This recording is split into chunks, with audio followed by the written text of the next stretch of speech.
Hi, I'm Pat. I've written this book called Corky's 5-Minute Fairy Tales. Here's a few of my friends that I've written about. The pictures in the book are from this fairy tale artwork. It was drawn by Corky Kennedy.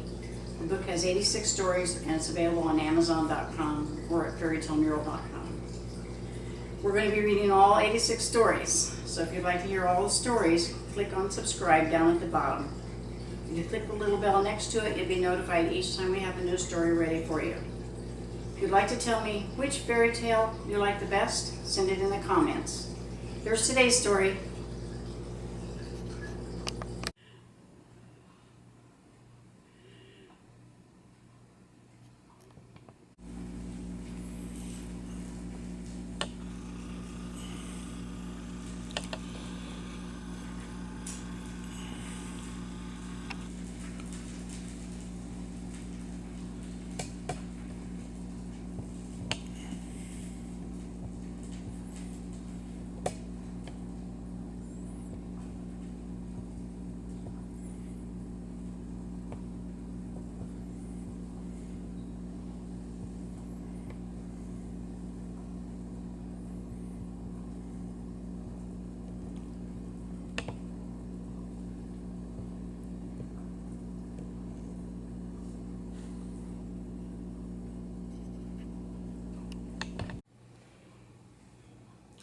Jack and the Beanstalk, page 30. Once upon a time, Jack and his mother lived in a very, very small cottage. They were very poor, and Jack's mother decided the only thing left to do was to sell their cow. Jack, take the cow to town and sell her for as much as you can, his mother said. On the way to market, Jack met a man with 3 beans. 3 beans. I'll trade these magic beans to you for that cow, said the man. Are they really magic? Asked Jack. Indeed they are. Go and plant them and you will soon see their magic, advised the man. So the man took the cow and Jack took the beans home.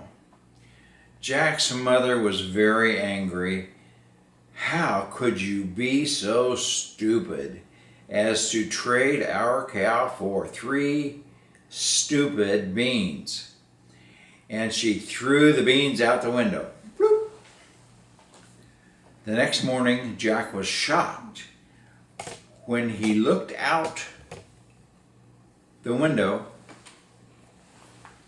Yes, lo and behold, the 3 beans had planted themselves and had grown to a very great height. He woke his mother and they ran out and stared up at the beanstalk. It was taller than the house and was stretching up as far as they could see. Mother, please let me climb it to see how high it goes, begged Jack. After much coaxing, his mother agreed, and he started climbing. He climbed and climbed and climbed higher and higher until at last he looked down. All he could see was clouds beneath him. At last he reached the top, and there stood a fairy by a castle. The fairy spoke to Jack and said, Jack, a giant lives in this castle. Many years ago he stole all your ancestor, a goose, a harp, and lots of money. You should find them and take them home to your mother, for they are rightfully yours. And then the fairy disappeared. Jack entered the castle door and came into a kitchen. There was a huge giant sitting at the table with a goose. "Lay," demanded the giant. The scared goose laid a golden egg. Okay. Lay, demanded the giant again, and the goose laid another golden egg. Jack knew this was the goose the fairy had spoke about.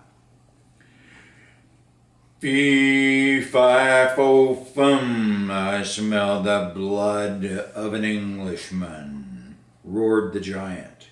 Well, that scared Jack. Jack ran very fast and hid in the pantry. He peeked through the keyhole and watched the giant. Finally, the giant left the room and went searching all through the castle for the Englishman. He could not find any Englishman, so he sat down, picked up a stack of money, and began to count it. Woo! I wish I had a stack of money. Suddenly, the giant roared out, Fee, fi, fo, fum, I smell the blood of an Englishman.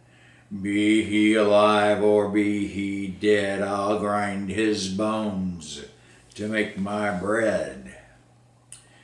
But he still could not find any Englishman. So the giant picked up a harp and took it to the table. Play me a tune, demanded the giant. The magic harp began to play a merry tune. No, he shouted, play me something soft and smooth.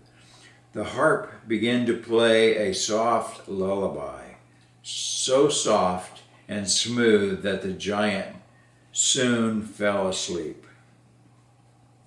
Jack, seeing the giant sleeping, crept out of the pantry. He would get back what was rightfully his. He tippy-toed over and picked up the goose, the money, and the harp.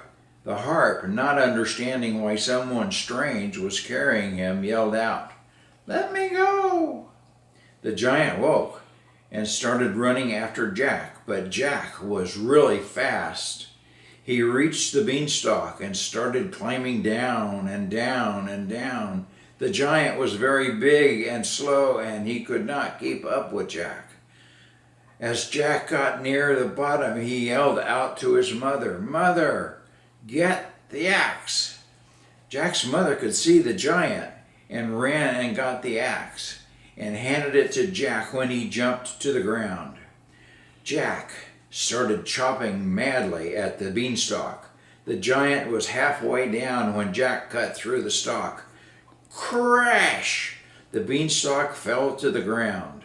When the giant fell to the ground, it made a terrific hole in the earth.